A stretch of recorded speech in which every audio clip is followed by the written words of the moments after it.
friends, my name is Keja and I will do how to cook soury chicken. Let's go! The ingredients are tomatoes, red, white, Bombay, and red chilies. The first step is to wash the chicken. Add salt to the chicken to add flavor.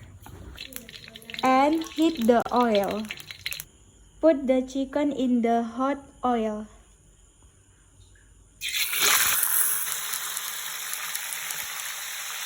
Slice garlic, red onion, chili.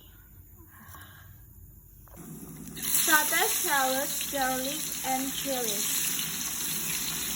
And add chilies. Add tomatoes. Add soy sauce.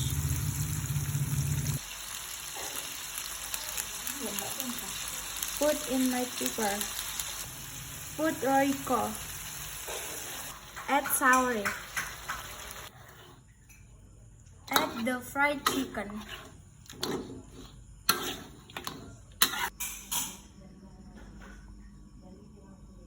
What do you think about my cook?